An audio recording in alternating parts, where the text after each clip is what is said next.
నమస్కారం. ఈరోజు నేను మీతో పంచుకోబోయేది ఒక కథ కాదు, ఇది ఒక వాస్తవం, నమ్మశక్యం కాని ఒక సంఘటన.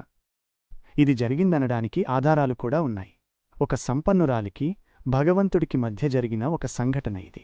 ఒకానొకప్పుడు ఒక సంపన్నురాలు ఒక పెళ్లికి వెళ్లడం కోసమని తిరువన్నామలై రైల్వే స్టేషన్లో దిగారు. అక్కడ ఆమె ఒక జట్కా బండిని మాట్లాడుకున్నారు. ఆ జట్కావాడు ఆమెను తీసుకెళ్తుండగా ఆమెకి ఎందుకో ఆందోళనగా అనిపించింది. ఆ జట్కా బండి వేగంగా అడవిలోకి, కొండలలోకి వెళ్తోంది. ఆ దారిలో ఎవరూ లేరు. ఆమె భయపడటం చూసి ఆ జట్కావాడు ఆమెను బెదిరించాడు. నోరు విప్పితే చంపేస్తాను అని ఆమెను భయపెట్టాడు. ఆ పరిస్థితుల్లో ఆమెకి ఏం చేయాలో తోచలేదు. అప్పుడామెకి ఒక్కటే గుర్తొచ్చింది. భగవానుడు అరుణాచల శివ కొండ రూపంలో ఇక్కడే ఉన్నాడు. ఆయనే నన్ను రక్షిస్తాడని ఆమె నమ్మారు.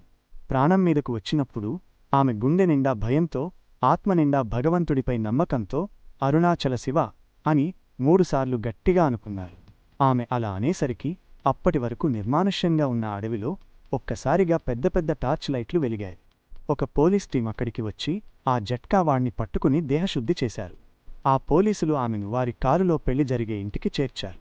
ఆమె వారికి కృతజ్ఞతలు తెలుపుతూ, మీ బ్యాడ్జ్ నంబర్లు ఇవ్వండి, రేపు నేను పోలీస్ స్టేషన్లో మీ నంబర్లు ఇచ్చి మీకు క్యాష్ అవార్డు వచ్చేలా చేస్తాను అని అన్నారు.